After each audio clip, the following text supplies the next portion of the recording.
गंगा किनारे सतगुरु कबीर साहब लोगों को समझा रहे थे कि क्या है भक्त के कर्तव्य। लोग बैठे सुन रहे थे। कुछ गृहस्थी थे उसमें, तो बहुत से ऐसे थे जो ब्रह्मचारी थे। उन्होंने प्रश्न किया कि भक्त तो अलग अलग प्रकार के हो सकते हैं। कोई बालक हो सकता है, वृद्ध हो सकता है, विवाहित हो सकता है, अविवाहित हो सकता है, कोई शिष्य होगा तो कोई गुरु भी होगा। तो क्या करना चाहिए उन्हें? अलग अलग कर्तव्य साहिब समझाते हैं लोगों को कि किसको किस प्रकार का व्यवहार करना चाहिए, किस प्रकार के कर्तव्य अपने निभाने चाहिए और कौन से नहीं।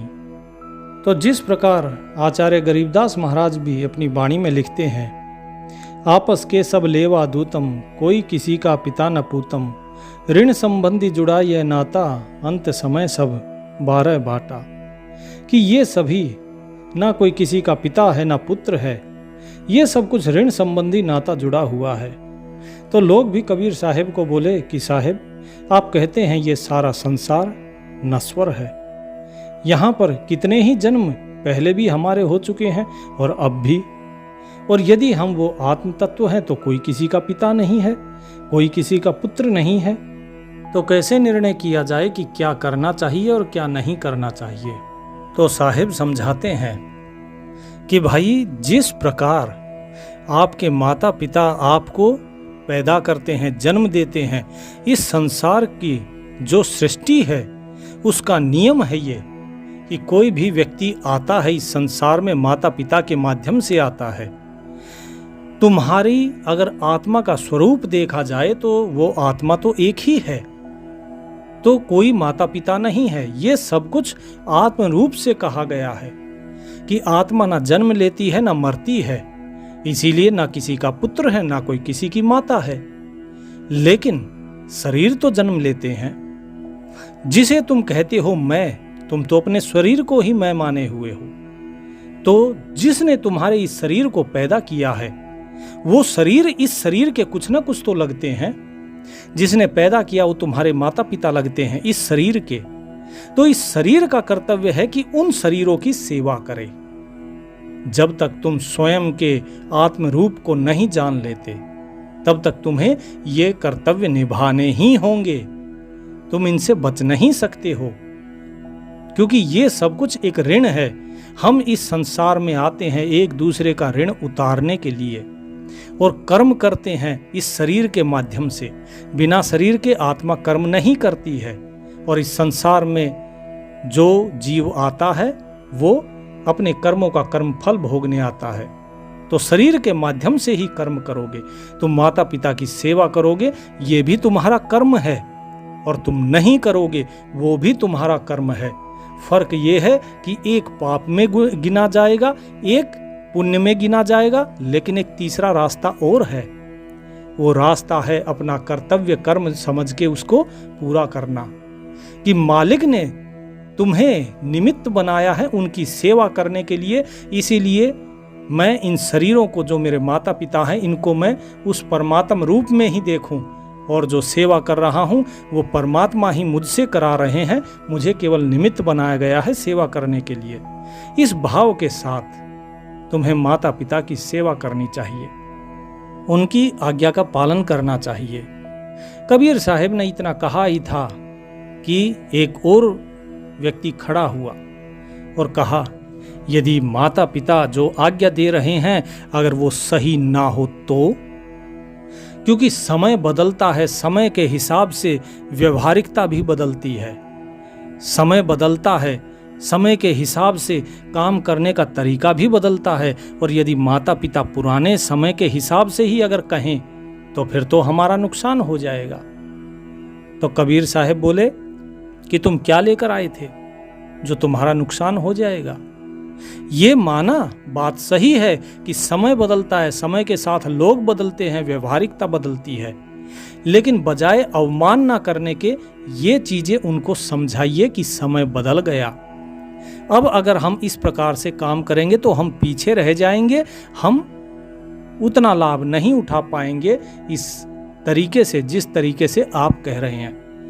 नए समय के हिसाब से नए तरीके से काम करना चाहिए, ये आप उनको बताइए, बजाय सीधा उनके साथ बहस करने के।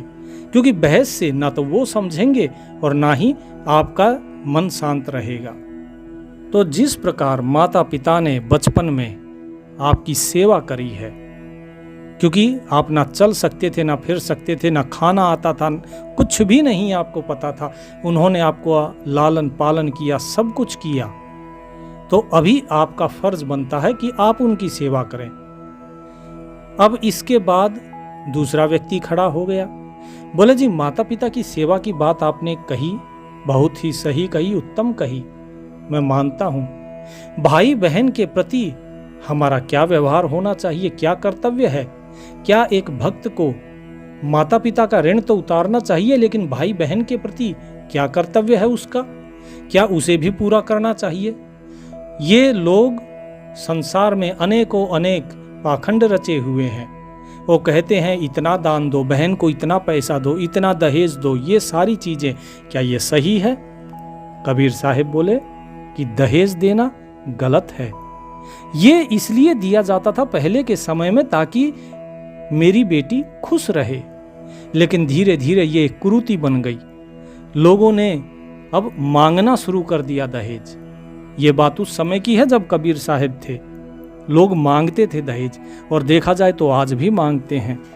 एक हिसाब से देखा जाए तो ये अपने ही बच्चे का मोल लगाने के बराबर है कि हमने इतने रुपए में अपने बेटे को बेच दिया। तो दहेज जैसी कुप्रथा, इस कुरीति का कभी भी समर्थन नहीं करना चाहिए। मैं इसके समर्थन में कतई नहीं हूं, बल्कि मैं विरोध करता हूं इस चीज का। और रही बात भाई बहन के प्रति, तो भाई बहन के प्रति हमेशा एक प्रेम पूर्वक व्यवहार होना चाहिए। कोई भाई या कोई बहन आपके पास आता है या आती है तो किस लिए आएंगे वे आपके पास? या तो वे भाव के कारण आएंगे कि उनका आपसे प्रेम भाव है, इसीलिए तो आएंगे, और प्रेम से उत्तम भाव तो कोई होता ही नहीं। तो आपका व्यवहार उनके प्रति प्रेम प्रीति पूर्वक होना चाहिए। और यदि वे किसी अभाव के कारण आए हैं तो भी आपको उनकी मदद करनी चाहिए। यदि किसी को धन की जरूरत है, किसी को किसी और चीज की जरूरत है, तो आपको उनका हमेशा आदर करना चाहिए, प्रेम करना चाहिए और उनका सहयोग करना चाहिए। इसमें लेस मात्र भी संकोच नहीं करना चाहिए। बहुत से लोग ये सोचते हैं मैं पैसे क्यों दूं, बहुत से लोग ये सोचते हैं मैं उसकी मदद क्यों करूं, भाई ने तो कभी मेरी मदद नहीं करी तो अब मैं क्यों करूं। लेकिन ये विचार किसी भगत के नहीं हो सकते। जिस भगत को ये समझ में आ गया कि देने वाला तो परमात्मा है, तो फिर वो कभी मना नहीं करेगा मदद के लिए। तो एक ने पूछा कि बहुत से ये प्रचलन है, रीतियां हैं कि लड़की के विवाह के बाद बार बार लड़की जब भी आती है तो उसे कुछ न कुछ देकर विदा किया जाता है, पिता इसमें कर्ज के नीचे दब जाता है। तो कबीर साहिब ने कहा कि ये कोई जरूरी नहीं है कि हमेशा पुत्री को कुछ न कुछ दिया जाए। अपनी जरूरत के अनुसार आप जितनी आपकी योग्यता है उसके अनुसार आप दीजिए, उसकी जो जरूरत है उसके हिसाब से आप दीजिए। अधिक देना सामने वाले के लालच को बढ़ावा देने के समान है, इसीलिए सामने वाले के लालच को बढ़ावा मत दो। इससे आपकी बहन या आपकी पुत्री वो सुखी नहीं होगी, बल्कि सामने वाले अगर लालची हो गए तो वो उसे और कष्ट देंगे ताकि वो अपने घर से कुछ और लेकर आ सके। तो इसीलिए याद रखिए, आपकी बहन हो या पुत्री हो, इन दोनों का जब जन्म होता है तो ये अपने अधिकार का धन लेकर आती हैं। इसीलिए हमेशा कहा जाता है कि लक्ष्मी का जन्म हुआ है, क्योंकि जो भी लड़की आएगी वो अपने नसीब का लेकर आती है। तो इस चीज़ को हमेशा याद रखें और हमेशा उसका भाव समझें कि वो किस भाव से आई है, वो प्रेम भाव से आई है या किसी अभाव में आई है। संसार में जितने भी रिश्ते नाते परमात्मा ने खून से संबंधित बनाए हैं, यानी जो आपके सगे संबंधी हैं, वो सभी किसी न किसी प्रकार से आपके ऋणी हैं या आपको उनका ऋण उतारना है। इस ऋण को उतारने में कोई कोताही ना करें। याद रखिए कि नरसी के बाद के लिए स्वयं भगवान को आना पड़ा था। तो बहुत से लोग ये सोचते हैं कि नहीं, हमें ये नहीं देना चाहिए, पैसा नहीं देना चाहिए। बहुत से लोग कंजूसी के कारण इस प्रकार की बातें करते हैं, लेकिन जो देना है वो तो देना ही पड़ेगा, क्योंकि ये आपका कर्तव्य कर्म है, नहीं तो आप भक्त कहलाने के अधिकारी नहीं हैं। तो दूसरा व्यक्ति बोला कि साहिब, आजकल जो संतान है, संतान माता पिता के कहे में नहीं है, तो संतान के प्रति हमारा क्या आचरण होना चाहिए?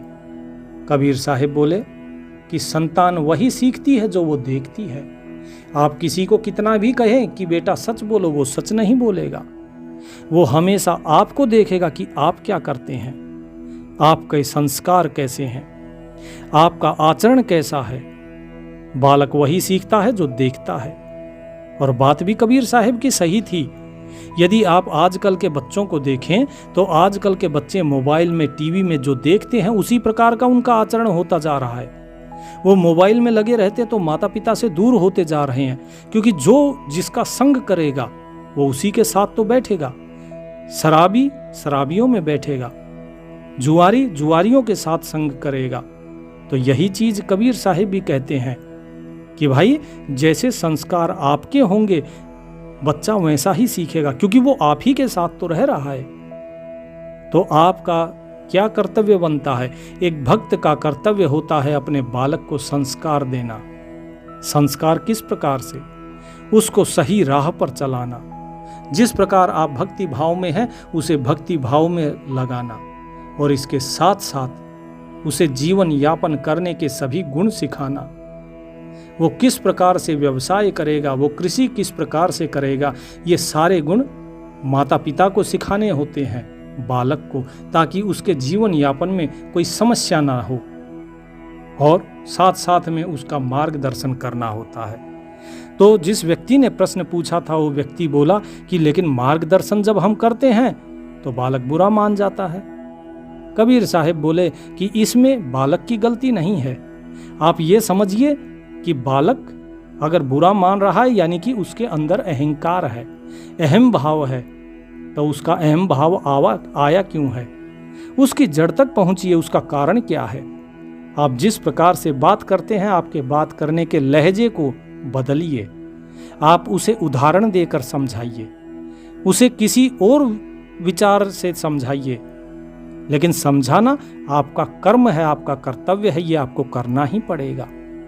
बाकी सब कुछ परमात्मा की इच्छा से होता है। परमात्मा ने पेट दिया है तो चुग्गा भी दिया है, लेकिन उस चुग्गे तक पहुंचना कैसे है, उसे खाना कैसे है, पचाना कैसे है, ये सारी चीजें तो आप ही को सिखानी पड़ेंगी, क्योंकि ये आपका कर्तव्य है।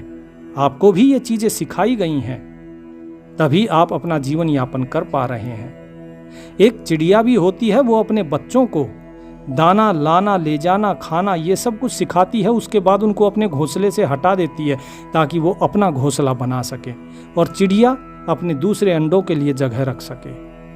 ठीक इसी प्रकार आपको भी बच्चों को आत्मनिर्भर बनाना है, उनका मार्गदर्शन करना है। तो एक व्यक्ति ने पूछा कि साहिब, मित्र के प्रति कैसा व्यवहार हो? साहिब ने कहा, मित्र के प्रति तो प्रेम प्रीति का व्यवहार होता है। मित्र तो स्वयं अपना ही एक अंश समझिए, क्योंकि मित्र को परमात्मा नहीं देता, मित्र को हम कमाते हैं।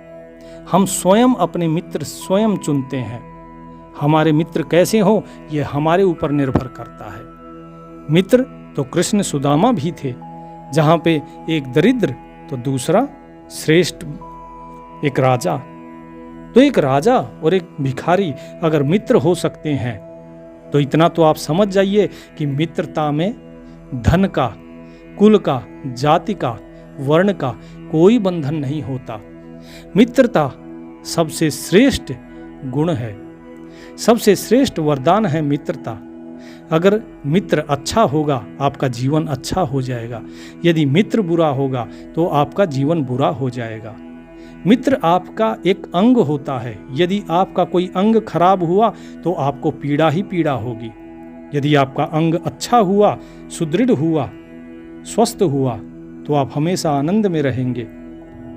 याद रखिए जो आपका है वो आपके मित्र का है, और जो मित्र का है वो आपका है, क्योंकि आप और मित्र दोनों दो अलग अलग एक ही शरीर के अंग होते हैं। तो इसीलिए मित्र को चुनो बहुत सोच समझकर। मित्र को तभी चुनो जब आपका मन, आपकी बुद्धि, आपका विवेक, जब तीनों उसे स्वीकार करें। मन, बुद्धि, विवेक जब तीनों स्वीकार करेंगे तभी सच्ची प्रीत हो सकती है, एक दूसरे के प्रति समर्पण हो सकता है। तब एक स्त्री ने पूछा कि भगवान, पति पत्नी के बीच कैसा भाव होना चाहिए? कबीर साहिब ने कहा कि जिस प्रकार पत्नी अर्धांगिनी होती है, आधा अंग होती है, इसी प्रकार पति को परमेश्वर कहा गया है। पति की जो भक्ति है वो भक्ति ही उसे पार उतारती है, लेकिन पत्नी का पतिवर धर्म उसे पार उतारता है। जिस प्रकार पति क्या करता है? भक्ति करता है, उस मालिक के साथ एक रहता है, तो उसको उस मोक्ष की प्राप्ति होती है। लेकिन पत्नी अगर पति के साथ अगर प्रेम पूर्वक रहती है, पूर्ण रूप से समर्पित रहती है, पतिव्रता रहती है, तो उसे हमेशा मुक्ति का अनुभव होता है। उसकी मुक्ति होना सहज है, क्योंकि पत्नी के अंदर सेवा भाव होता है। पत्नी सेवा करती है। पत्नी केवल घर में रहकर सेवा करती है, लेकिन पति बाहर से जाता है, थक हार कर कमा कर लाता है। सब कुछ वो अपने परिवार के लिए करता है। जिस प्रकार ईश्वर हम सभी के लिए सब कुछ करता है, इसी प्रकार पति अपने परिवार के लिए सब कुछ करता है। तो इसी कारण पति को परमेश्वर कहा गया है, क्योंकि वो हमारा पालन पोषण करता है। और पत्नी घर का कार्य करती है, सेवा भाव रखती है। पत्नी को अर्धांगिनी कहा जाता है। यदि पति मुक्त होता है तो पत्नी की भी मुक्ति हो जाएगी, अगर वो पतिव्रता हुई तो। ऐसा नहीं है कि आपका समर्पण तो पति में है नहीं और पति मुक्त हो गया तो पत्नी सोचे मेरी भी मुक्ति हो गई। नहीं, ऐसा नहीं। आपको समर्पण भाव रखना होगा, आपको पतिव्रत धर्म का पालन करना होगा, तभी ये संभव हो पाएगा। पत्नी अर्धांगिनी होती है, यानी कि आधा अंग। यदि शरीर का एक अंग रोगी हो जाए या कष्ट में हो तो क्या शरीर सुखी हो सकता है? उस स्त्री ने कहा कि जी नहीं। तो कबीर साहब बोले बस यही है। जिस प्रकार शरीर के किसी अंग में रोग होने से पूरा शरीर बीमार हो जाता है, इसी प्रकार यदि घर में पति या पत्नी में से कोई भी एक कष्ट में हो तो पूरे घर में संकट आ जाता है। यदि पत्नी बीमार हो तो भी पति के ऊपर ही दुख आएगा, यदि पति बीमार हो तो भी पति के ऊपर दुख आएगा। लेकिन यदि केवल पति बीमार हो तो ये जरूरी नहीं कि पत्नी के ऊपर भी कष्ट हो। इसीलिए कभी पति को अर्धांग नहीं कहा गया, बल्कि पत्नी को अर्धांगिनी कहा गया है। इसीलिए पत्नी को चाहिए कि पति के कहे में रहे, जिस प्रकार पति खुश रहे उस प्रकार का वो भाव रखे। और पति को चाहिए कि जिस प्रकार से पत्नी संतुष्ट और खुश रहे उस प्रकार का वो भाव रखे। क्योंकि जो घर है वो सहमति से चलता है। अपने अपने विचारों से अगर चलेंगे तो सहमति नहीं बनेगी। तो पत्नी को चाहिए कि पति के विचारों के साथ एक रास्ता रखे, समरस रहे। जिस प्रकार भक्त को चाहिए कि वो भगवान के विचारों के साथ समान भाव रखे, इसी प्रकार पत्नी को चाहिए कि पति के विचारों के साथ अपने विचार मिलाकर रखे। अलग अलग विचार रहेंगे तो ना मन मिलेगा, ना विचार मिलेंगे, और ना ही गृहस्थी की गाड़ी आगे चल पाएगी। तो एक वृद्ध व्यक्ति ने उठकर पूछा कि साहब, कई बार हमें इधर उधर जाना होता है। जिस प्रकार आपने कहा कि ये सारा संबंध जो जुड़ा हुआ हो ऋण संबंधी है, हम सभी यहाँ ऋण उतारने के लिए आए हुए हैं। तो ऐसे में यदि हम मान लीजिए कहीं जाते हैं तो क्या भोजन हम कर सकते हैं दूसरे के घर पे? तो कबीर साहब ने कहा कि भोजन आप केवल 3 ही जगह पर कर सकते हैं।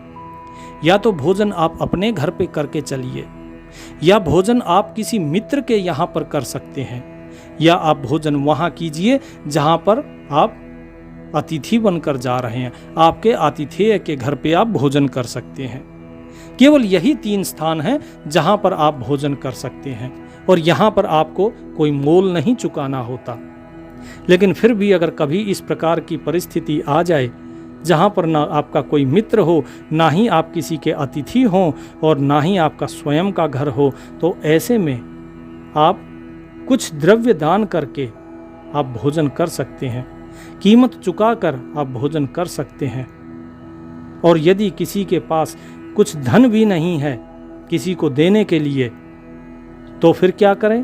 बोले ऐसी स्थिति में आप भिक्षा लेकर बदले में आशीर्वाद देकर भी आप भोजन कर सकते हैं। लेकिन याद रखिए, वो आशीर्वाद आपके दिल से हो और भिक्षा तभी मांगना जब आपको लगे कि अब इसके आगे सहन नहीं होगा, तभी आपको भिक्षा मांगने का अधिकार है, नहीं तो किसी भी गृहस्थी को भिक्षा मांगने का अधिकार नहीं है। कबीर साहिब से जो उनके शिष्य थे उन्होंने फिर पूछा कि भगवान, एक गुरु और शिष्य के प्रति कैसा भाव होना चाहिए?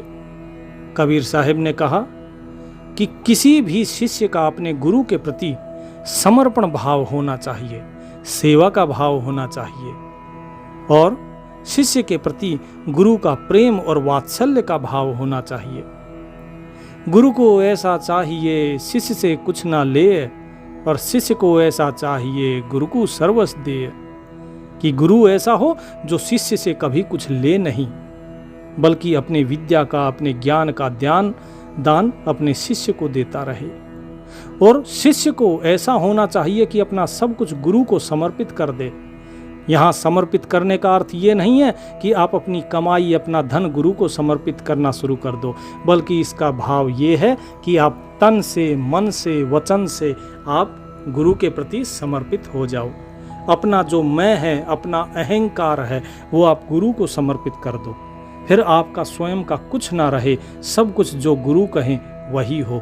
ये होता है समर्पण, और सेवा भाव उसके बाद ही होगा। जब तक आपके मन में अहंकार है, आप सेवा नहीं करोगे। सेवा करोगे तो सेवा का उसके अंदर अहंकार होगा। तो ये किसी भी भगत के लिए एक गुरु के प्रति किस प्रकार का समर्पण होना चाहिए, ये उसका एक दृष्टांत है। साथ ही साथ जो शिष्य है, शिष्य के प्रति गुरु का प्रेम भाव होना चाहिए, वात्सल्य होना चाहिए। अर्थात जो शिष्य है वो पुत्र के समान हो और शिष्य के लिए गुरु पिता के समान हो। इसीलिए गुरुर्देवो भव बोला जाता है।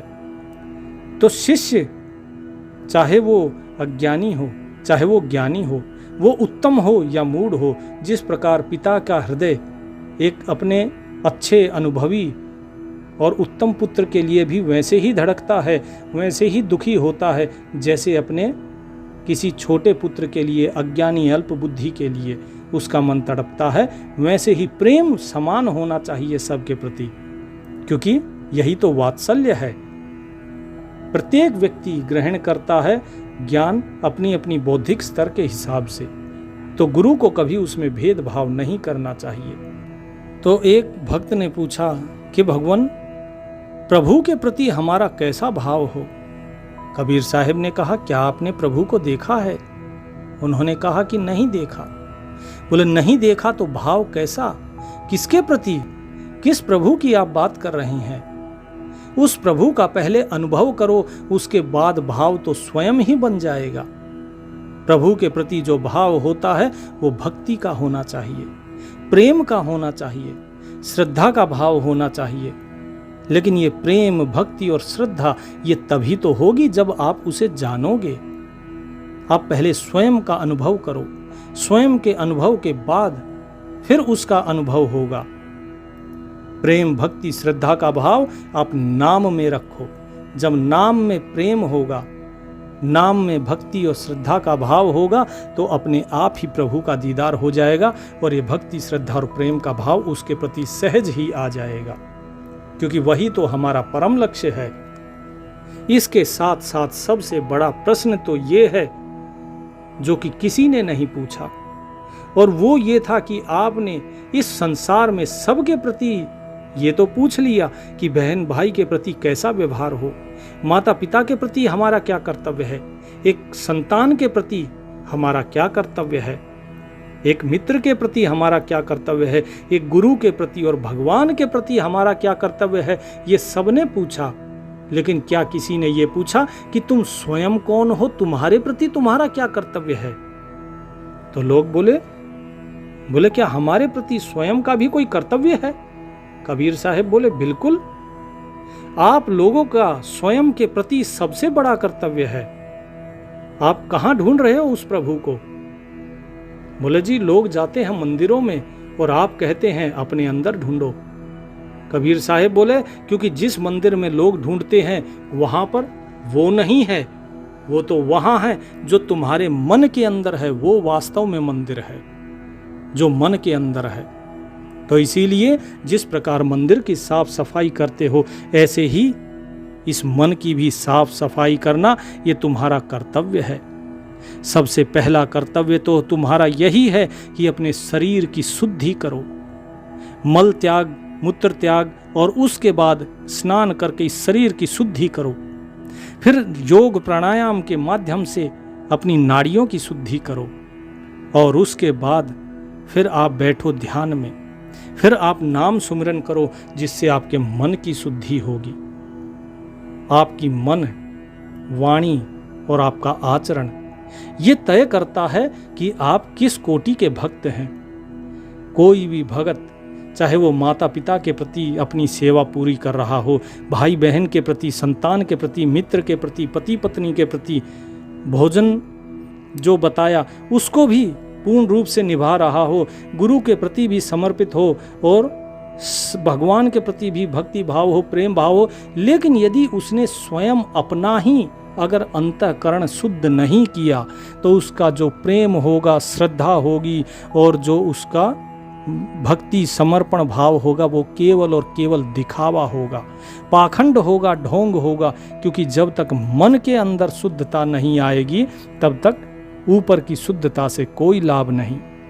तो किसी भी भक्त का प्रथम कर्तव्य है अपने शरीर की रक्षा करना, इस शरीर की शुद्धि करना, फिर मन की शुद्धि करना, अपनी वाणी की शुद्धि करना। वाणी को शुद्ध रखो, अर्थात इस वाणी से सत्संग करो, प्रभु का भजन करो, मीठे बोल बोलो, अच्छा आचरण करो अपने शरीर के द्वारा, लोगों की सेवा करो अपने इस शरीर से।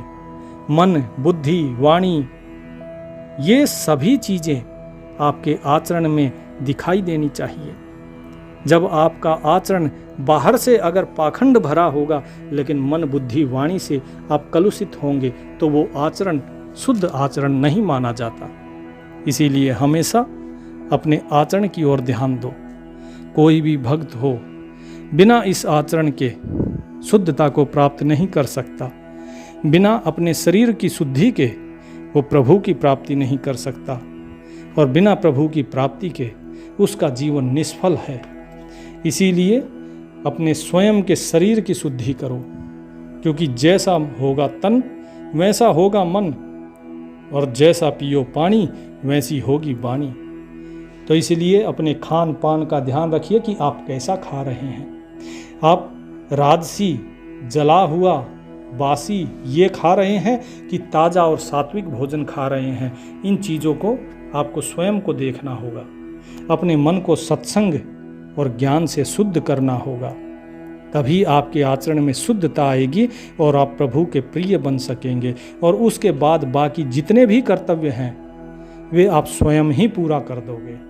वो अपने आप ही धीरे धीरे पूरे होते चले जाएंगे, क्योंकि जिसके ऊपर प्रभु की आशीर्वाद हो, आशीष हो, उसके आगे तो कोई अड़चन आ ही नहीं सकती। तो आप भी प्रभु का नाम लीजिए और नाम सुमरण कीजिए। सत साहिब।